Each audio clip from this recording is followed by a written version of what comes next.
Thanksgiving is right around the corner. This year, no matter if you have a big or small gathering for Thanksgiving, start it with the beautiful, freshly baked loaf of country bread.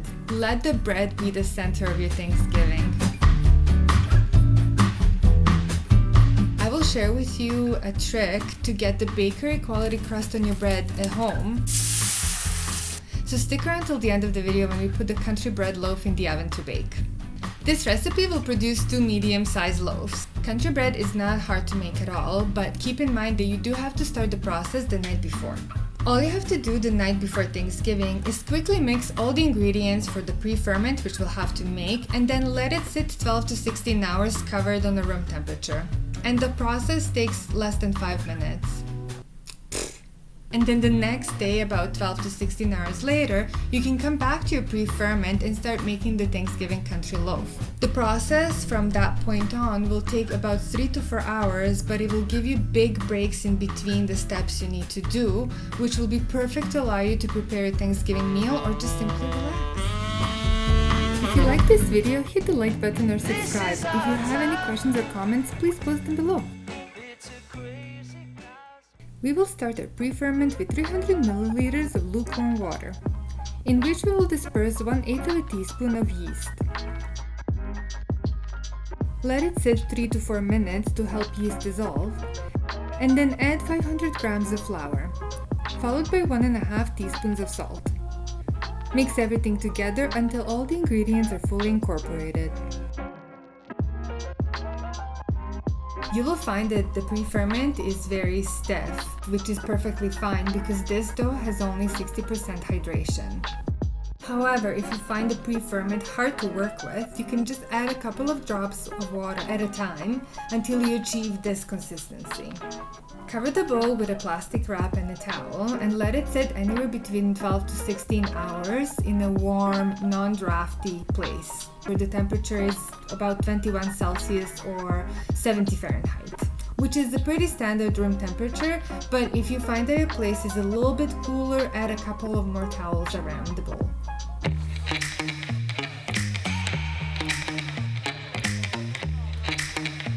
Okay, so the 16 hours has passed and now we're gonna get to start making the country bread loaf. We will need 380 milliliters of lukewarm water, half a teaspoon of yeast that we will let dissolve for about 3 to 4 minutes.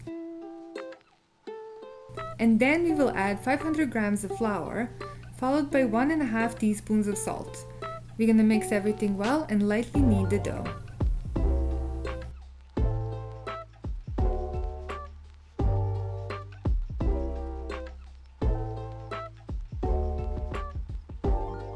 Next, we will add our pre-ferment. This here to the left is our dough, and to the right is the pre-ferment. Tear the chunks of pre-ferment and little by little add them to the dough. Incorporate the pre-ferment by placing it in the middle of the dough and pulling the edges over it. Continue adding the rest of the pre-ferment pieces until it's all incorporated, which would take about 5 minutes.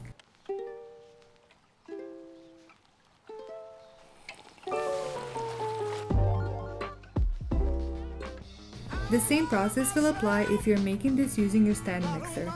Use the first speed as you're adding the pre-ferment pieces and the second speed after everything is incorporated for about 2 to 3 minutes.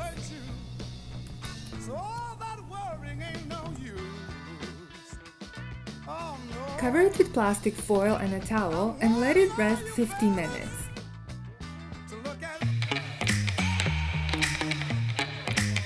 After the first 50 minutes has passed, we will now fold the dough. Folding is a very important technique used to degas the dough and equalize its temperature.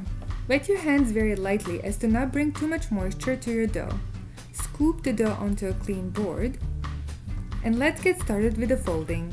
At first you will notice that the dough will be tearing and it will be very hard to move in one piece. Don't be afraid of this and don't add flour to it.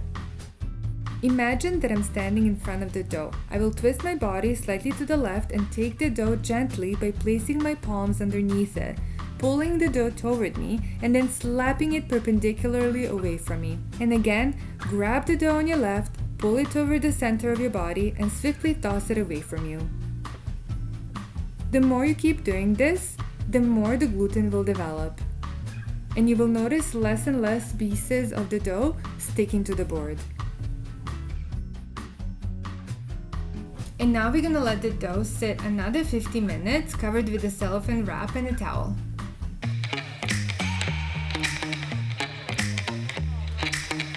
After another 50 minutes has passed, we will fold the dough just like the last time.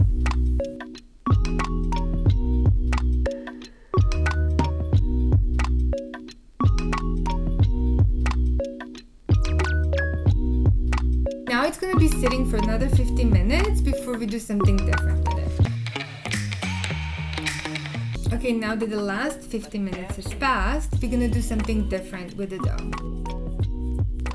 This time around, we are going to lightly flour the board and cut our dough into 2 equal halves. Make sure to use the scale for this.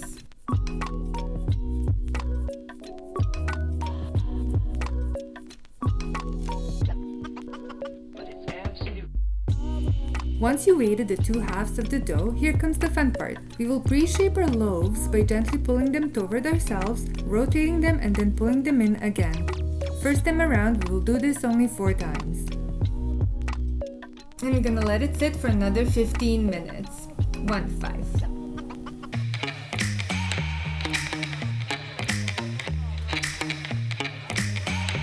After 15 minutes has passed, we will do the same maneuver again, and we will repeat it 8 times per loaf.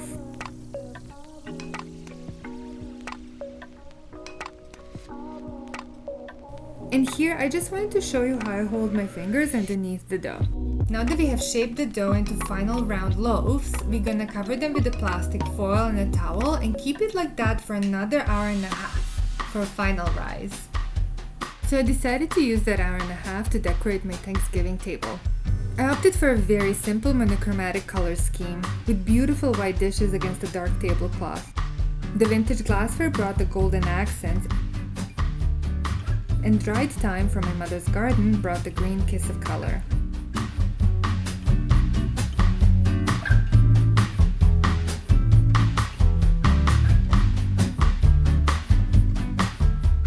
And of course, one can't be too serious, so there should always be room for quirky little details.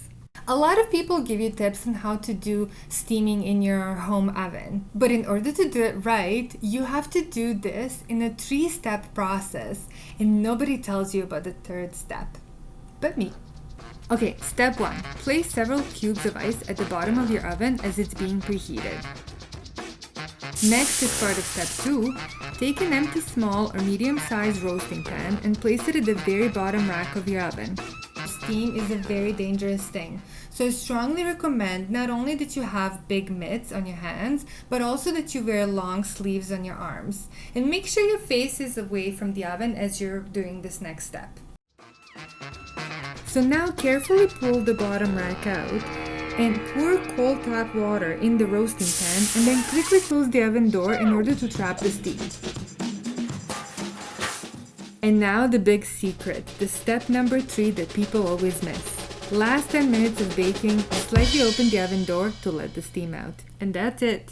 This step is the key to ensuring that your crust is crispy and crackly and thin instead of thick and gummy.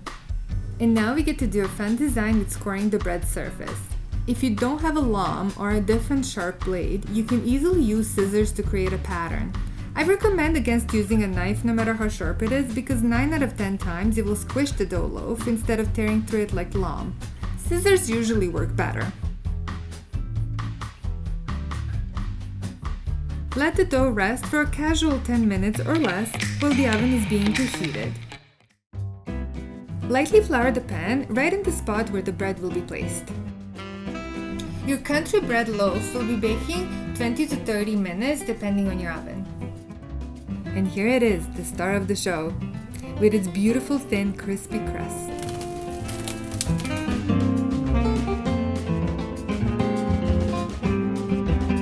If you like this video, don't forget to hit the like button and subscribe.